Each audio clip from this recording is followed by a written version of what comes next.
That radio chick Cheryl Lee here. Welcome to the Still Rocking It podcast, where we'll have music, news reviews and interviews with some of our favourite Australian musicians and artists. Today we were lucky enough to catch up with Mick Thomas's roving commissions, Mick Thomas, the ARIA award-winning former Weddings, Parties, Anything singer-songwriter, and his band of fellow travellers who released their new album, GoComeBack, ahead of their national Go Tour Comeback tour kicking off this month. GoComeBack was recorded in Auckland at Neil Finn's Roundabout Studios with award-winning producer Stephen Schramm. What has Mick Thomas been up to lately? Let's find out. To catch up on podcasts from other favourite artists, simply go to thatradiochick.com.au. You're with Cheryl Lee, that radio chick. I'd like to welcome into the Zoom room today, Mick Thomas. Thanks for joining us, Mick. How's it going? Yeah, good, thanks. These aren't very rock star hours, are they? We're both up bright and early. Nah, but we start our tour today and we're up the bush by about 3 hours, so I've got to pack the car and get moving really. So yeah, it's good to be up and about. Well, thank you for squeezing us in on such a busy day. That's all right. Yeah, like you said, day one of a 22-date tour. Yeah, and it's been a little longer if you take it that for the last 4 weeks we've been out and about playing in record stores and doing bits and pieces. So yeah, it's a good sized tour, which is good. It's what it used to be, and I still think rehearsing is great and I really believe in it, but there's nothing like the way a band plays when they've just been playing for a while, yeah. That's right. So you're kicking it off tonight at Shiraz Republic in Victoria. Quinella, yeah, yep. Heading our way this time in December. 3 shows in our town. At this stage, it's 2. If people get off on their bikes and sort of buy a few more tickets, we can add a third. But there's 2 definites, and then we've got the one up at Goolwa. Have you played at the Murray Delta joint before? I haven't, and I've always liked the look of it, Yeah. I just like... Yeah, I like the name of it. I think it's sort of funny, and I just sort of see, what they're doing and who's playing there. And I just kind of think there are people in the regions that want to hear it, want to hear good music and do stuff. Often it's just having the right people on the ground to facilitate it. Look, we've seen this amazing change down here in the eastern part of the state, talking like Gippsland, Victoria. All these gigs that are 2 or 3 hours from the city have really taken off, and it's only because there's just a bunch of people on the ground who've made them happen. So like there was the Caravan Music Club, which used to be in town, and they moved down to Archie's Creek. Now it's the most unlikely looking town you could ever imagine, but it just works, And then there's a bunch of people down at Sale that run this thing called the Bundy Hall, where they've renovated a hall, and people turn out and people want to hear good music. And I kind of think there's a whole thing that's probably happened in the last, say, 20 years, and people call it a sea change or a tree change, but there's also the phenomena of people who maybe grow up in the country and go into the city for a few years to go to uni or whatever, and they get used to having good music on tap, and interesting stuff that's not just your top 40 fodder on the radio, and they're an educated people, and they move back to the country, and there's just people in the country who've always liked good music. So add in those 2 or 3 phenomena together, and there is an audience there in those places, but it's just got to be found and nurtured. It's a funky little place, and they do get lots of good acts there, and we from the city will even drive down there. Well, that's great. Like I say, with these venues I've been talking about in Victoria, some of those are venues that people will choose to go to rather than the big city show, They know they're going to see, the band's really turning it on in those places where they weren't expecting it to get a crowd. And, I think it's great. What about the Wheat Chief? Have you played there before? Heaps. And it's great, they just run it so well. And a little thing about the Wheat Chief, but the music room's out the back and there's no bar in the music room. So it means it's a bit more kind of concert focused. But look, they just run it really well. There's a really great sound system, great gear in there, great people to run it, good people to deal with. If you take the Wheat Chief and then the Grace Emily's still kicking goals. Last time we were in town, we went there to see Dallas Crane, and you go, well, Adelaide's sort of got, it's doing all right, Absolutely. Where can we get the tickets? Go to mickthomas.com. There's tickets are there, yeah. We've got a new single to talk about. That's why we're here, from the new album. But can we go back in time a tiny little bit before we go forward? Sure. Weddings, parties, anything. 12 years with them. It's 15. 15? Yeah. It's funny, but when you get older, it doesn't sound as long as it did at the time when we were finishing up. I was going 15 years, so I was kind of like 40 years old, and it's like, oh, it's been 15 years of my life. Weddings finished in '98, so it's 27 years ago that band finished being a functioning entity. There's been some reformations, I'll concede, in that 27 years. But for the most part, we finished the band and we finished it properly because we meant it. What I'm trying to say is 15 years doesn't sound that much to me now. Like, I look at the current lineup of the bands just coming up for 5 years, So Weddings had a lot of people through the band. I think we had 14 or 15 people through the band. So we tended to change lineup every year, even though people have got their favourite lineup. If people go, oh, my favourite lineup is Mick, Wally and Dave Steele, and you go, all right, you take that was the front line, but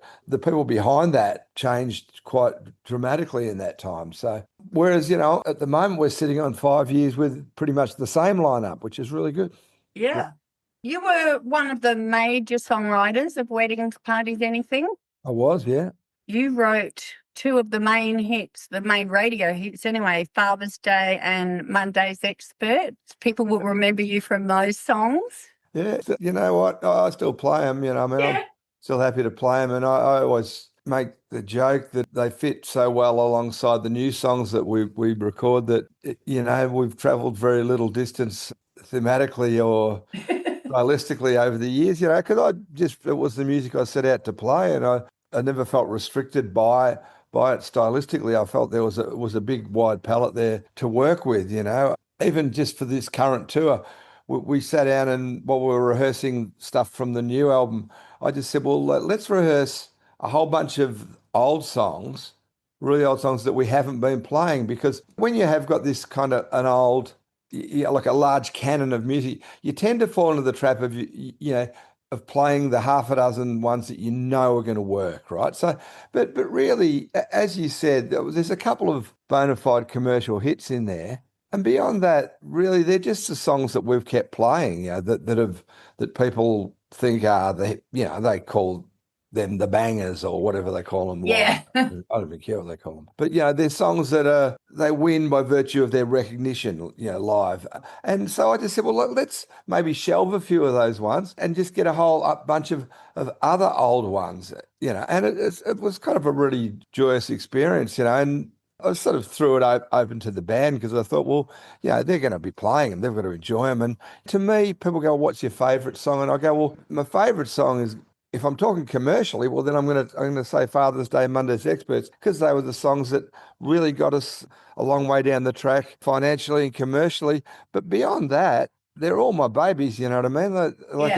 I kind of wrote 80% of what the Weddings played. There's a lot of songs there. You can draw this distinct line in my career when I said, well, it's not going to be called Weddings, Parties, Anything anymore, even though that band had a heap of lineup changes. From this point on, it's not called Weddings, Parties, Anything. It's called Mick Thomas and the whatever, blah, blah, blah, blah. But there's so many of the songs that, especially say in the 10 years just after the Weddings, that could have easily been wedding songs. They were songs that the Weddings, probably did play, and the factors that led to them, going one side of that line. It's like BC and AD, one side of that line or the other side of that line are kind of many and varied, and sometimes we still go and look at a bunch of songs to do an album like the album we've just done, or we did a year ago. And I look at the songs on that album and I go, well, some of those songs are already 10, 15 years old by the time you record them, and so many of the songs that, almost made it onto Weddings albums and didn't, ended up post-Weddings albums. What I'm trying to get at in my roundabout waffly way is that distinction about, whether it's Weddings, Parties, anything is very kind of amorphous, like it's not a definite line. It's not a big definite money line, no. Especially in terms of the writing of the songs and the impetus and the inspiration of the songs. That line is very, very blurred. Let's talk about the most recent album. It's called GoComeBack.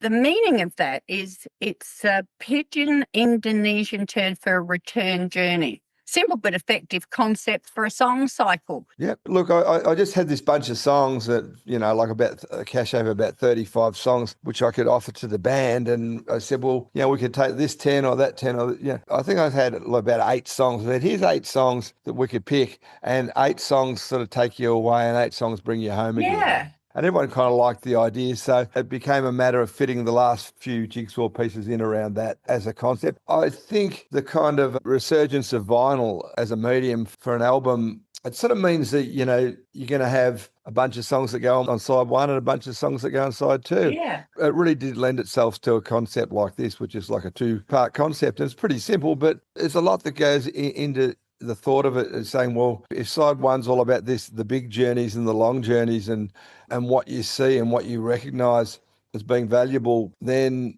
side two, which brings you home again, is maybe looking at stuff that's a lot closer to home, but with a different eye after you've traveled, maybe you see them in another way. So that's really what the album's about. I do love that, because I do miss the fact, and we seem to have lost that a bit in this digital age, is the storytelling of an album.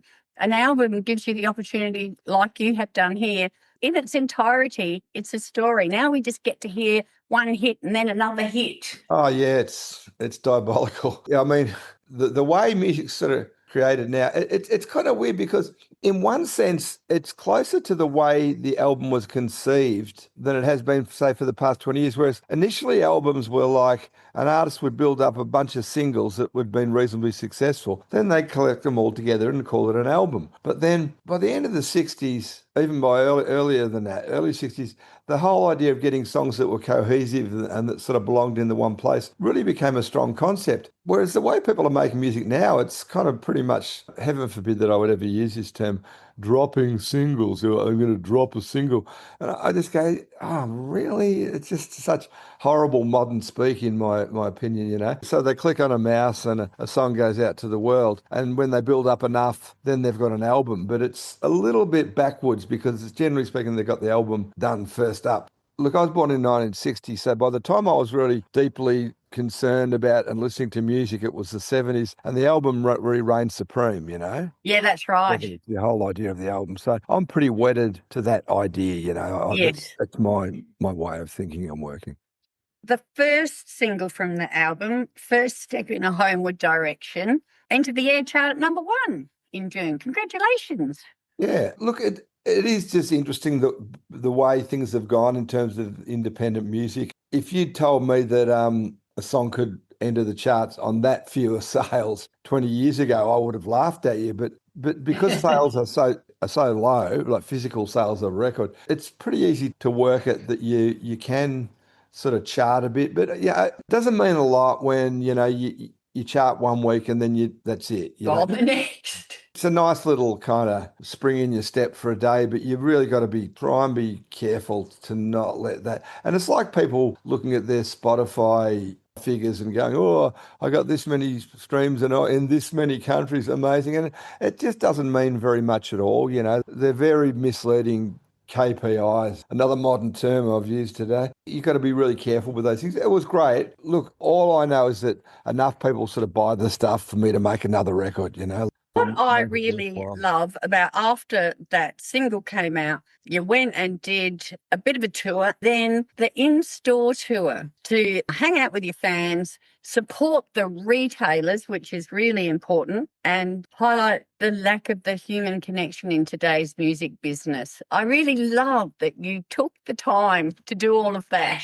It was a really interesting exercise, and it sort of forced me to to evaluate the worth of it, and it's not just a commercial thing, but I had to really kind of toss it up. When I kind of think of it, there just were some great moments that you don't even get at gigs, So you're standing in a record shop. We did 4. We did Brisbane, Sydney, Adelaide, and Hobart, and you're sort of standing there. I don't reckon there was more than 30 people at any given one. I kind of had it in my head that they would be a bit more like the ones that the weddings did back in the day, where they were really jam-packed and you could sell 30 or 40 albums. they certainly weren't that. There was something really beautiful about them, and really a good sense of connection there. And the fact is, every interview we did, people wanted to talk about it because I think it is hitting home that the way Yeah. music is being made in the modern era, it is so Impersonal. impersonal. Yeah, we get a lot of people whose kids have sort of grown up with their music who come along, and so you get these 17, 18-year-old, 19-year-old kids coming along with their parents. So they've grown up loving our music, so that's fine. They're going to enjoy it because they're going to get to hear,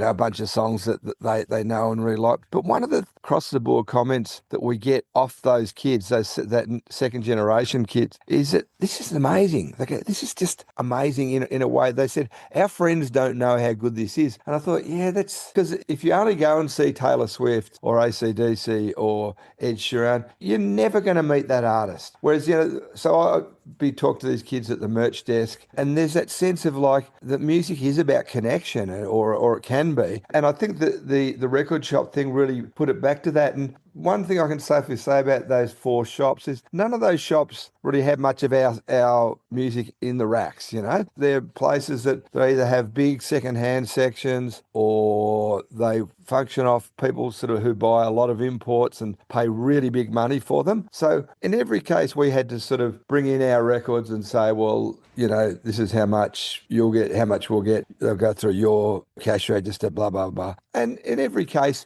they bought a few off us to sell because they're not in a position to be buying loads of stock in the way it was when the weddings were signed to Warner's. In those days, like a rep would go into those shops and sell them 10 copies or 20 copies, or sometimes the reps would say, my God, there's one shop, in such and such a suburb of Adelaide or Perth, and they're selling a heap of your stuff, and we'd probably go there and do an in-store and find that there was someone who was a real super-duper fan who worked in the store. That was kind of how it worked. Weirdly enough, it was all still pretty personal. We played in record shops a lot, but the way music's being made, like with this dropping a single and click on a mouse thing, it's less and less personal. And I know of one band here who just got signed to a major deal in the States. And this is really interesting, but the first thing that label did was they flew that band to the States for 3 weeks of record stores. Oh, wow. Yeah, and that was, I'm talking last month. Yeah.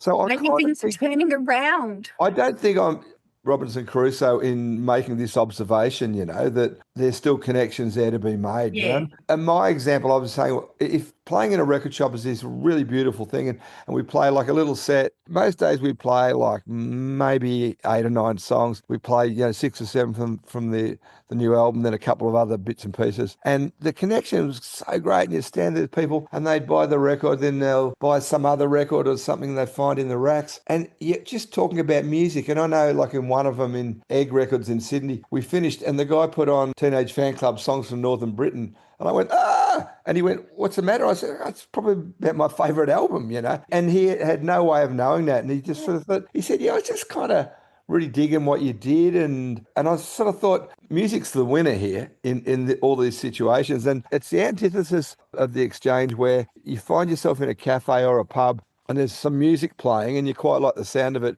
And you say to the waiter or the waitress, you say, excuse me, what are we listening to? And they go, I don't know. It's just Spotify, And you go, that's the worst thing ever. That's the worst exchange about music that I can think of. And this is kind of the best, So I'm not saying it's going to win me, any great prizes, But I kind of think that the way forward, I don't know if you're aware of a book called Mood Machine by a woman called Liz Pally. And she's an American woman. She was just in Australia recently promoting it. And it's about the rise of Spotify. In the end of it, she talks a real lot about what she thinks we can do to be proactive about how music's played. And it's a really scary book to read. But the parallel she draws is with literature. And she says, well, somehow literature's survived. Like bookshops have survived where record shops haven't. And she says, well, what is it? She puts it down to the authors were a lot bolshier, the musicians, and they oppose things like parallel importing. And, they've been much more vociferous in their promotion of or their protection of their industry. But she just talks about like book clubs and things like that. And she says, well, maybe music's got to get back to that. But I mean, it's not all doom and gloom. Like, don't forget that books don't sell what records sell. Like, still, so bookshops might have survived. But like, Look, I don't know where it's going. You'd be foolish to be optimistic. I don't know. You've just got to try things. That's Keep right. on keeping on. You got to keep on keeping on, and you've just got to try new things. I mean, I just said to everyone, well, look, one of my observations of the internet or special social media, I reckon it's made people really fucking lazy. Yeah. People just think, well, I'll bring it out and I'll just take out some ads on Facebook, or heaven forbid, I might go to, a proper person who does that sort of Facebook advertising and do a proper campaign and pay some money. I look at what I've just done and I go, well, and I look at what it's cost, and it wasn't cheap to get, two or three of us around the country for 4 weeks. And I go, well, if I'd taken that money and just spent it on online advertising on, Facebook, Instagram, YouTube, I might have got a better result, but it would have been a really lazy thing to do. And you would have missed out on all those wonderful experiences. Exactly. All those things that really kind of float your boat and make Like you if feel you're an good. internet band, are you a real band? Well, that's right. There's so, yeah. Well, and that's what's happening on Spotify. Is there's bands that are just kind of being invented on the internet, and you go, well, I just don't want to be that. And I kind of think also, you want to enjoy doing it. I mean, the last interview that I did, someone said, well, I've got some kids coming up through a music school. What's your advice? And I said, well, enjoy doing it. Enjoy what you do. So therefore playing for me is really important, because I like playing and I like making records. I've managed to make my living playing music for my entire life. It's not always been easy, and sometimes it's been, you're scratching around and trying to work out where your next dollar's coming from. So a far more efficient way for me to do things would have been just to keep some weird version of the weddings going and just recycling the old hits and spending all the money and advertising online. And what I'm trying to say is I'm sure I could have done what I've done a lot more financially efficiently. Would you have enjoyed it as much? I wouldn't have enjoyed it, and I'm not saying every record I make is as good as any other record that I make, but I've got to believe that there's something decent in every record that I make, whether it's a commercial hit or whether it just, gets someone where they live, like it hits someone in a strong emotional way. So if you take that out of it, then I probably should go and get a job, But I feel like maybe in some ways, some bands are missing out on that journey and instead sitting in front of the computer watching the numbers go up. At the end of their careers, where's the memories? Where's their footprint that they left here? That's right. Look, I couldn't agree with you more. I know there's a little bar in Melbourne that I run with some friends called the Merry Creek Tavern. It's a really good little venue. I really love working there. And we employ a lot of musicians, right? And the musicians we tend to employ are younger because they're the people who want to work behind the bar. They're pretty embryonic in terms of their career. And I was talking to one guy and we're just chatting about music, and he said, I've got friends who are in the band Private Function who are just enormous, And I had no idea even who these guys were. And he said, I'm pretty sure it was Private Function. And he said, the advice they gave him is said, don't play. And I said, what do you fucking mean don't play? They said, don't play. I said, just don't play. Do your stuff online, blah, blah, blah. And then when you come out, and you do this big show. And I just said, I only started in this business to play. So if I don't play, then it's ridiculous, It's like telling a football player not to play, Yeah, if you don't play, you're not alive, right? It's what it is, I just kind of think that in that regard, the internet just has sort of dominated things in a really weird way, Yeah. I just sort of thought that was the most amazing Really thing I've ever heard. Bizarre, really bizarre, yeah. We need to talk about your new single. You're a busy man. You got to get packing and get on the road like a real band. Yeah. Load the van. The next single is A Mighty Ride, and we are going to play that as we leave you. Are you taking the 6-piece lineup recorded this on? Is everybody coming? Yep. All 6 of us. Even got Hannah and Jessie Lee's Bad Habits opening for us pretty much for the whole tour, taking them around. So just like the old days. Yeah, I mean, I just, again, it'd be so much easier to not take everyone, but it's like, we're the 6 people that we went away to record the album, and I'm sure there would have been session players in Auckland that could have come and done stuff, but we've got a pretty good breadth of instrumentation within the 6 people, and it was really nice just to do an album that was just the 6 of us. So it's great to be going on the road with that lot of people. Mick Thomas's Roving Commission's new album, Go Comeback, is available on CD, limited edition LP, yay, digital download. So we wish you all the best with the tour kicking off tonight, and we shall see you here in Adelaide a couple of times in early December. Yep, mickthomas.com/shows where you can get tickets. And I look forward to just getting out there and doing it. And I'm going to go and load the car now. I'll see you down the front. Good on you, Cheryl. Thank you. Thanks for your time. Have a good one. Stay safe. Good on you. Thank you. You are listening to Still Rocking It, the podcast with Cheryl Lee. All going well. I'll be interviewing Mick when he comes to town early next month, so stay tuned to our weekly music show, Rider TV, on Channel 44 Adelaide and Channel 31 Melbourne. Here it is, as promised, the brand new single, A Mighty Ride, from the Go Comeback album from Mick Thomas's Roving Commission.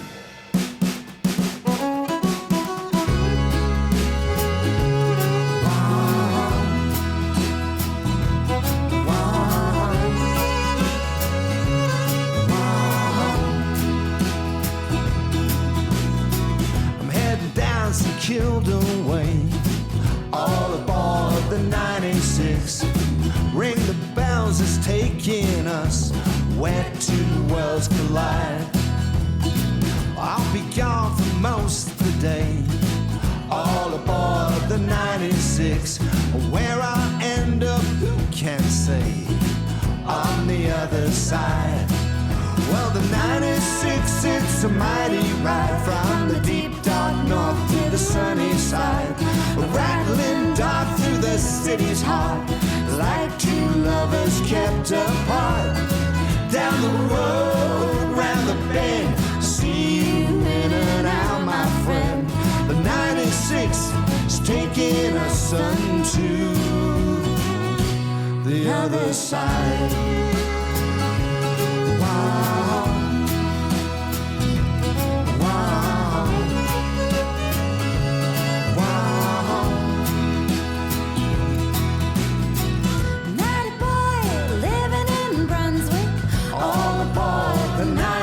I think that it's a fine idea if our two worlds collide. I'll need to get my passport stamped. All aboard the 96. I hope he's coming out to play on the other side.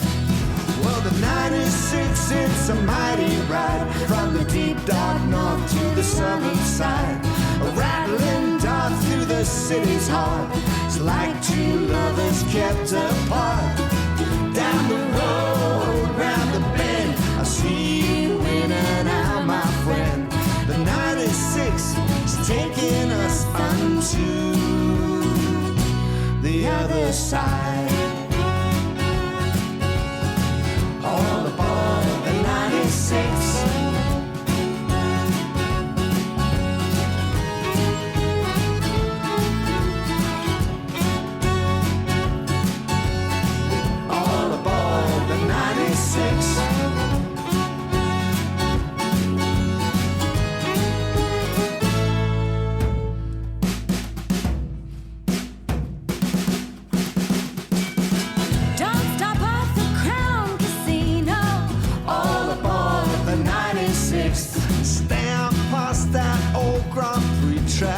Where the cars collide.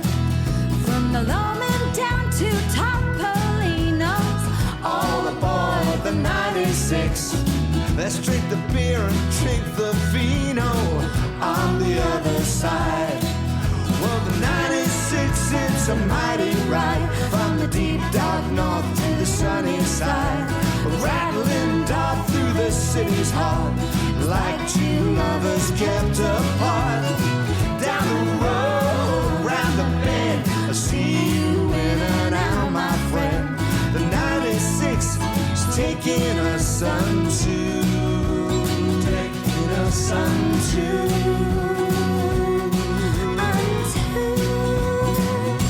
the other side. Wow.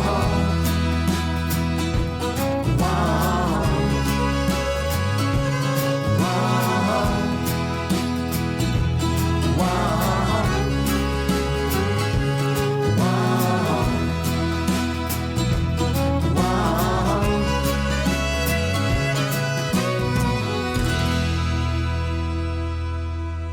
You're with Cheryl Lee, that radio chick.